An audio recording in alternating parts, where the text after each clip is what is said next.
Ayan, welcome po dito sa Denrica at Doy TV Sports. At talo po tayo. 95-88, no, ang score. Kung saan tayo po ay tinalo ng mga bossing, no. Ang mga Kings nilasing, nalasing ng bossing. Well, baka akalain nyo, natutuwa ka pa, ha. Sumasama ka pa sa mga haters, ha, nangasar. Well, ako po Hinebra, ha.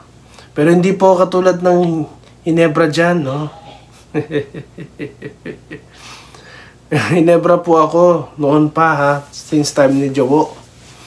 Pero, hindi pwede.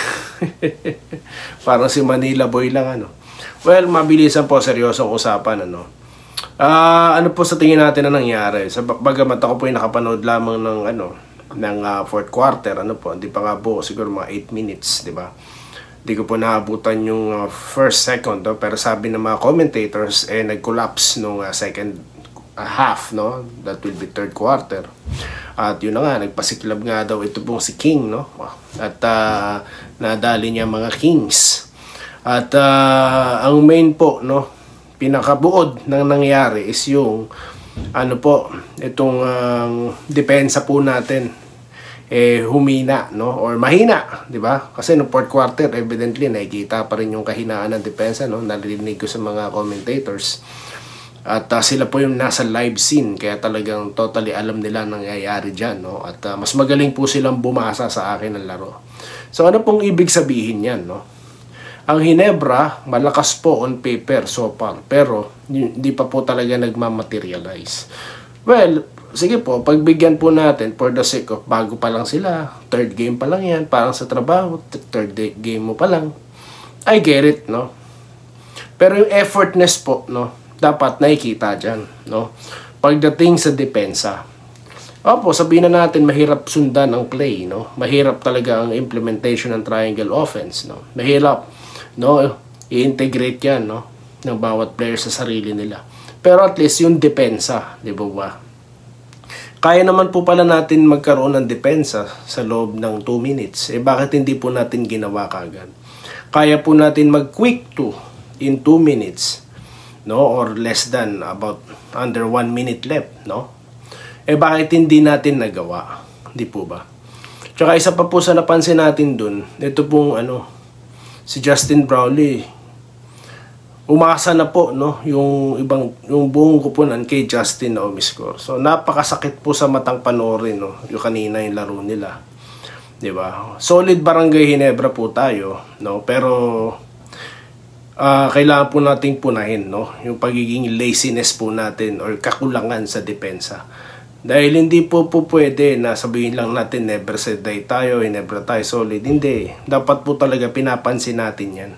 Para alam ng mga players na hindi natin sinusuportahan yung ganyang klase ng laro.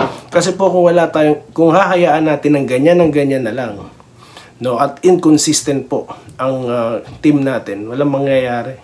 No, hindi po yan magpupursige. Baka po kasi sa sobrang lakas na ng lineup nila, aasa na lang. Yan po yung mahirap. Dapat gumagawa kayo ng pangalan nyo sa court.